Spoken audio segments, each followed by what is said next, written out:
Alrighty then, it is already time for our sixth part of our tutorial on how to make a video game from scratch. And as you can see, our worm is slowly awaiting battle. But our worm is consisting of very simple spheres. And by now you must be wondering, okay, is there something we can do about this, or is there something we can do to make this level look a little nicer instead of only using spheres and blocks? Well, yes there is, but as said before, it's highly recommended to use modeling software outside of Unity because Unity is a game engine, it's not a modeler. So if you're wondering what applications are available and which ones should I use, then what I suggest is go to your browser, type unity3d.com, then click on Unity, next click on asset importing, and it will show you a whole host of things that Unity can do on importing assets. And if you look at the bottom right here, there's a list. Let me zoom in for you. There's a list of programs that play really nice with Unity. For example, on top it says Maya. Maya is a little expensive, but if you're a student, you can get the student discount. Same goes for 3D Studio Max. It's a little expensive also, but you can get the student discount if you're a student. However, 3D Studio Max only works on Windows, so on Vista or XP or Windows 7.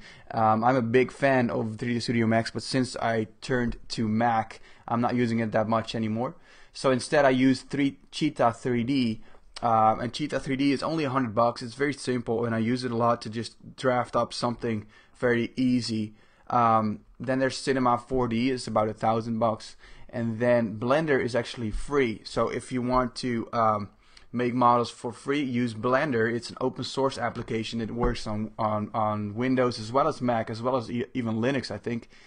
And it was a little too complicated for me, but you could probably find a couple of tutorials to learn how to do it, and then use Blender for modeling. Now let me show you Cheetah 3D real quick because that's what I have on my machine. That's what I use right now.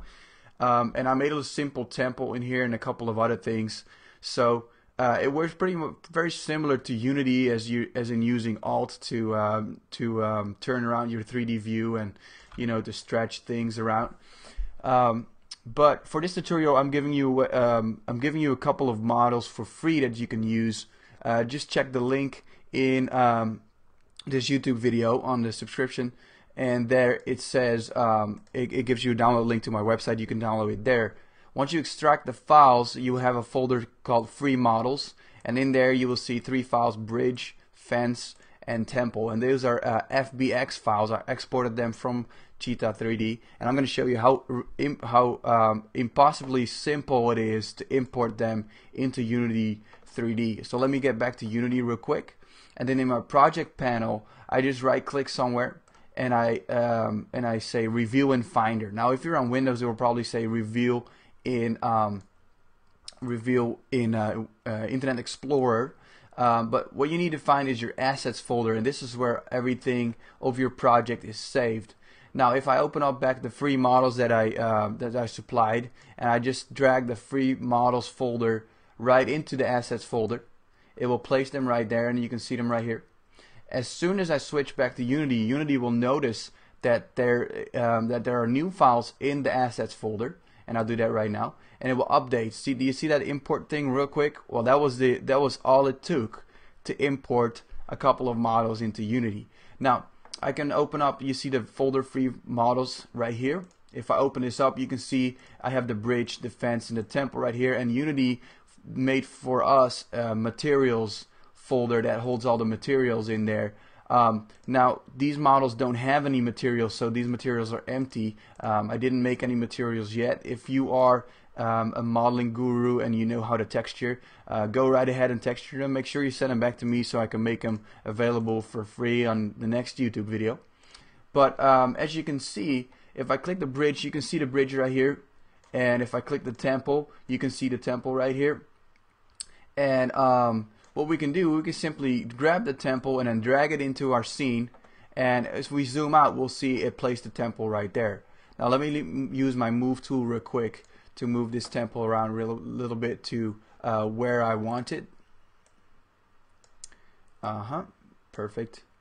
Move it up a little bit. Right there. Okay. Now something what you need to make sure is when you import models, by default they do not have collision. Let me show you what I mean. If I run the game, and with my worm I want to go into the middle of this temple right here, what will happen is it will fall right through.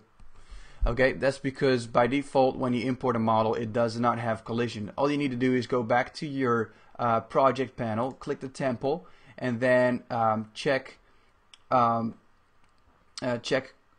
generate colliders, this checkbox right here, and what that will do is it will create colliders of your material, and now everything is updated. So now when I run my game, the worm will actually have collision with the model that I just imported. Oh, sorry, I did something wrong here. Hold on. I didn't do that with the temple, did I? Generate colliders, and then, oh, I'm sorry, you have to hit the apply button. I forgot about that. Just hit the apply button and now it should work just fine. Let me show you. Yeah, perfect. Our worm is walking inside of the temple. It's a little, the temple's a little small compared with the worm.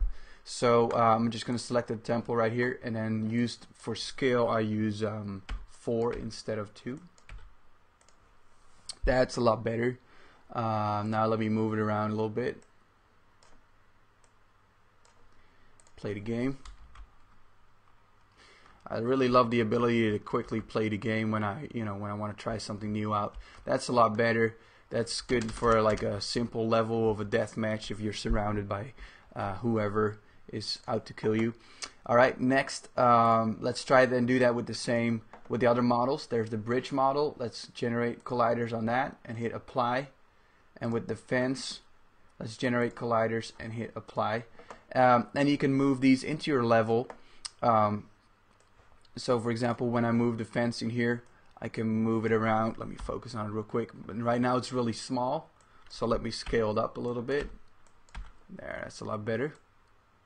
And this way I can make a fence that so that the worm can't fall off a certain platform or something like that. If you want to create multiple fences, just right click them right here and hit duplicate, then move it around, and when you do that a couple times you'll see that the fence is kind of, it's kind of dull because they're all the same size. So what you do is just change the scale to like 2.2. Well, hold on, let's only do that for the Y, so it only scales up a little bit higher than the other ones. So let's do 2.4, and as you can see, then there's one of them is bigger than the other one.